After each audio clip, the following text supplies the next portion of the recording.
Hey guys, today we're going to be talking about this guy.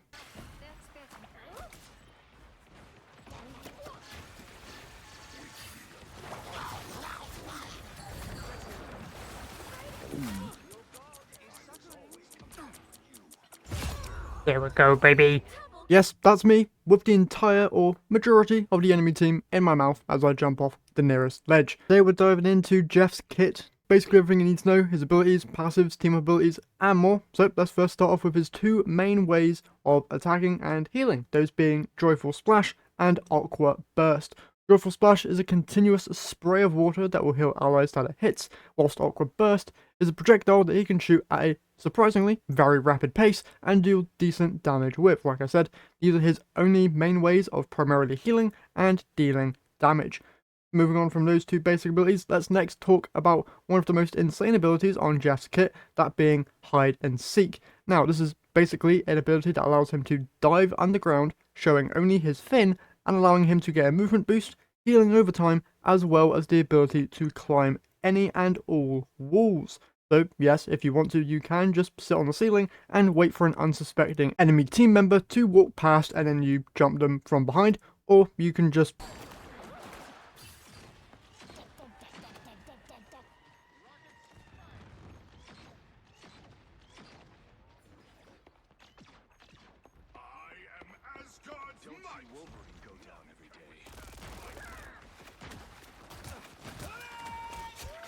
And now moving on, let's talk his final major ability, that being the healing bubbles, or what I like to call pocket health packs. These are basically little bubbles that he can spit out of his mouth, which will grant a healing boost and a movement speed boost to any ally or himself when they run into them.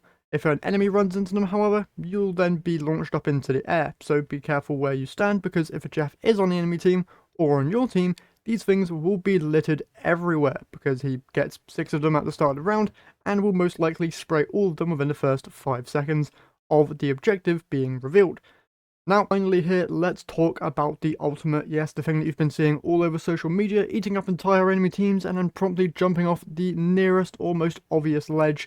This is his ultimate, it's called It's Jeff. He dives into the ground, creates a ring that you can see, and then anyone, and I do mean anyone within that ring, then gets eaten by Jeff. If you're an enemy, you're then going to be taking tick damage as you stay inside of his mouth, but if you're an ally, you'll instead just stay in there and Jeff can do with you as he pleases. Now, most of the time, you're probably going to have the urge to run to the nearest ledge, but sometimes you aren't near any ledges, so it might be a good idea to save this ultimate for if you're not near any ledges, for a time where you need to get enemies off of the objective. If it's the final minutes of a round, use the ultimate and just run away from the objective with the entire enemy team in your mouth is a great idea. Or if you really need to, want to get the entire enemy killed and maybe even yourself, you can just run over to the nearest ledge and either jump off with them, or you can just aim downwards. You don't need to go with them if you don't want to. You can just aim down and then shoot them out your mouth. Now, one thing to note is that some characters obviously have the ability to fly, so if you do this, expect them to have some resistance and just fly back at you. This is a good time to then take advantage of Aqua Burst, and then if your teammate's nearby, you can just clean up anybody. If you get the enemy team weak and then use your ultimate, the tick damage might just end up killing them whilst they're in your mouth, which is a great idea. Now, one thing to note is that if you die whilst you have people in your mouth, they will just spread out right there and then. If you die, they just all get released in the same spot, creating a jumble of characters that will then result in probably a lot of chaos. Now, for some reason, if the nearest ledge is behind your teammates, probably not the best idea to go for it, because you'll maybe die and then the entire enemy team's now behind your team and can then just take advantage of that. So, best to plan your route ahead of time before you go diving in and jumping the enemy team into your mouth. Now though, with all that out of the way, let's talk his passives and other abilities. So for his passive, he takes less damage from critical hits, so just generally aim for his rotund body. Headshots won't really be doing anything for him. And for his team up abilities, he has two, one with Lunar Snow and one with Groot. One of them is really good, the other is kind of funny and okay. First, let's talk Lunar Snows, because it's probably the only one that I would really recommend taking advantage of the most, that being the general buff that Jeff gets to his Aqua Burst ability. So with this, If you have Lunar Snow in your team, he basically gets an ice version of Aqua Burst, increasing the radius of the explosion from the Aqua Burst shots and just generally increasing their damage. So yes, this does allow Jeffs to fulfill their DPS dreams and absolutely annihilate the enemy team if they are unsuspecting or already low in health.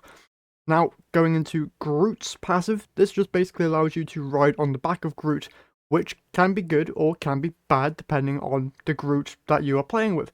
If your Groot decides to run into the enemy team head on with no regard for his own well-being, probably not the best idea to ride alongside him. Otherwise, if you have a smart Groot that's hiding behind all of his walls and playing the character well, riding on his back might be a good idea. But one thing to note is that Jeff is quite large and round, and Groot is a skinny little twig. So you're basically a giant shoot me marker if you ride on Groot's back. So if you end up immediately dying when riding on Groot into battle, don't be all that surprised. And that's basically all of Jeff's main abilities from the game time that I've had with Jeff. He is really, really fun. Jumping off the map with the entire enemy team is a great use of my time and really does get a laugh out of me and most other people that I've seen online. Now, do I think Jeff is a good character overall? Yes, because he can basically solo heal your entire team, because let's be honest, most of your team comps consist of 4 or 5 DPS characters, maybe one tank, maybe you'll get one healer, but then that healer's probably not healing, so let's be honest. So Jeff, overall, if you use his healing ability as well, can basically keep your entire team alive if needs be, and then if just by healing, you'll get your ult quick, and you can go and have fun, engulf the entire enemy team in your gullet, and then jump off the nearest ledge, which is always a good time. Is it kind of broken? Yes, but that's most characters in this game. I don't know how any of these characters really got through the beta in their current states, but that's the timeline that we are living in. And yeah, that's basically it for Jeff. He's one of my favourite characters. Hopefully gets some more skins, because the only one that he currently has is a pink onesie and then a grey recolor, which isn't really my vibe, but if you're into it, you can go and grab those from the store. And then one final thing that I want to bring up, because we're on the topic of cosmetics, if you come over to the hero screen here on the main menu and then go over to a selected character, so Jeff for example, you'll have all these different overviews and cosmetics and abilities and stuff which you can read. There's also lore if you want to read about the lore of the characters, but the main thing here is the proficiency tab. So as you can see, there's a whole load of different challenges here which will reward you with points towards different ranks, and then you can hit rewards to see what rewards you'll get at certain ranks. The ranks go from Agent all the way up to Lord, and from getting to each of those ranks you then get a different cosmetic item for free. So at the Knight rank you get this free spray. Upon getting other ranks you then get things like a different KO prompt. So for Agent you just have the normal one. For getting to the Captain rank you then get a character themed one, so that's Jeff's. And then if you get to the Centurion rank you get a much cooler looking character themed KO prompt.